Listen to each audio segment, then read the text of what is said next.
One thing that people always fear after a mass shooting are copycats. And you can best believe you have people out here that want to duplicate Columbine. They want to duplicate, other mass shootings that have happened in the past. There are people, and I was reading about some of these mass shooters over the past few days. And I was looking at one, um, the one in Dayton. They said he was obsessed with these shootings.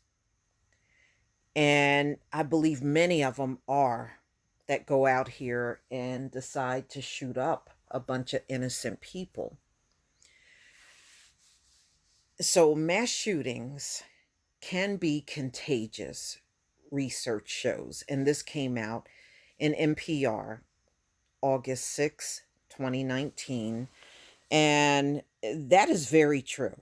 It's a pattern that has been seen all throughout history. Every time these shootings take place, you always have people that want to do their version of that same type of shooting.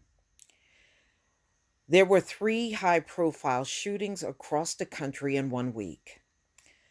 The shooting in Gilroy, California on July 28th, and then back to back shootings in El Paso, Texas, and Dayton, Ohio this past weekend. There's no surprise, say scientists who study mass shootings. Research show that these incidents usually occur in clusters and tend to be contagious. Intensive media coverage seemed to drive the contagion. The researchers said back in 2014 and 2015, researchers at Arizona State University analyzed data on cases of mass violence. They included USA Today data on mass killings, defined as four or more people killed using any means, including guns.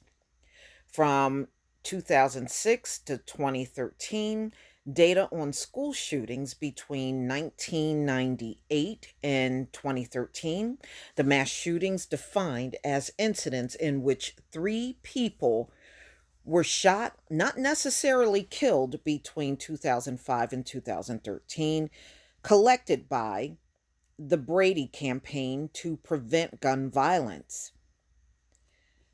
The lead researcher, Cheryl Towers, a facility research associate at Arizona State University, had spent most of her career modeling the spread of infectious disease like Ebola, influenza, and sexually transmitted diseases.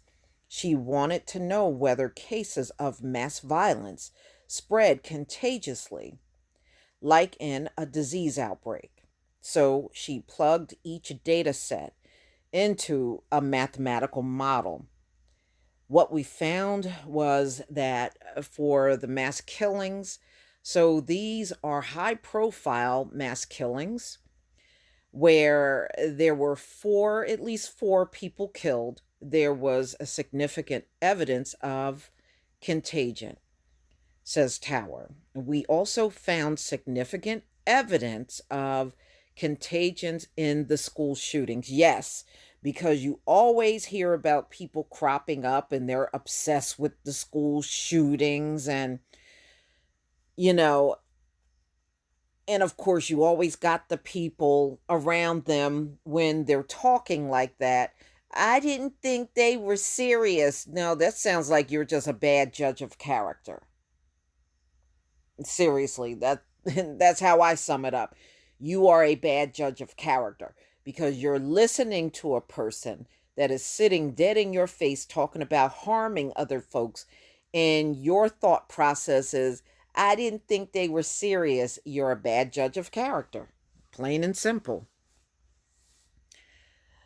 So one happens, and you see another few happen right after that, says Jillian Peterson, a criminologist and Hamline University in Minnesota, and founder of the nonpartisan think tank, The Violence Project. She wasn't involved in the Arizona State research, but has found similar patterns in her own research. So they're pretty much saying whenever these shootings happen, you always have people out here that want to jump on the bandwagon and be a killer too. So we're going to go ahead and listen to this audio from NPR. There have been 3 high-profile shootings across the country over the past week and a half. Shootings in El Paso, Texas, and Dayton, Ohio this past weekend, and the one in Gilroy, California before that. This cluster is not an anomaly. Scientists who study this say acts of mass violence are contagious, as NPR's Ritu Chatterjee reports. Sherry Towers is a scientist at Arizona State University. She spent most of her career studying the spread of infectious diseases like Ebola and influenza.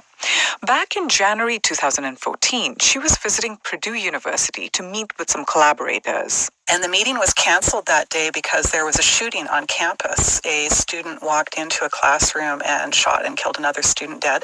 It was the 3rd school shooting in the country within about a 10-day period.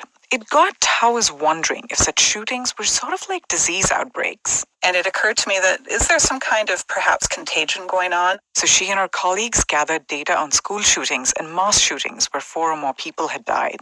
Then she plugged the data into a mathematical model. What we found was that for the mass killings, so these are high-profile mass killings where there's at least 4 people killed, there was significant evidence of contagion. And we also found significant evidence of contagion in the school shootings. Towers says the contagion spreads through heightened media coverage of these events. News of one mass shooting tends to spark more shootings. So one happens and you see another few happen right after that. That's Gillian Peterson, a criminologist at Hamline University in Minnesota. Peterson says the mass shooting contagion is somewhat like a suicide contagion. That's when news reports of a high-profile suicide cause more people to take their own lives. In fact, she says a majority of mass shooters actually start out feeling suicidal. We can show about 80% were actively suicidal prior to the shooting. She has interviewed shooters who are now in prison and people who knew past perpetrators well. And she's come to think of mass shootings as a form of suicide. These really are suicides. They're angry, horrible suicides that take a lot of people with them. But the shooter never intends to live. There's never a getaway plan. Now, the majority of people thinking about suicide don't attack others. But Peterson says in very rare cases, individuals who are also angry and already considering violence may read or watch the news of a mass shooting and identify with the shooter and be inspired by them. There is this element of wanting notoriety in death that you don't have in life. So when one happens and it makes headlines and the names and pictures are everywhere and the whole world is talking about it, that becomes something that other people see as a possibility for themselves. Now, it's hard to know whether the shooter in Dayton was consciously influenced by the El Paso or the Gilroy shootings. But there's evidence that the suspect in El Paso, Texas, was inspired by the shooting in New Zealand just a few months ago. Ritu Chatterjee, NPR News.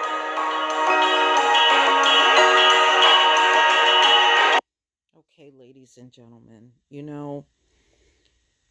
the bottom line is, man, if you want to kill yourself, go right ahead, because it doesn't make sense for you to take other people with you that has done absolutely nothing to you, and I have to ask, what is going on in the households of these people that are being raised and turn out to be these mass shooters? Is the father there? What kind of mother do they have? Are they neglecting to give their kids the attention they need because they're putting their careers first? What's going on? Why so many? I mean, it's a question that really needs to be answered. These folks did not just come out of the womb as a mass murderer. What happened along the way in their life where they start just taking a turn for the worse? I am a firm believer that most of these problems are starting in the household. I don't believe these are starting from influences outside of the house. It's from within. But please tell me what you think, ladies and gentlemen. Please leave your comment and subscribe. Don't forget to hit on the notification bell. And I'll see you on the next video. Peace, family.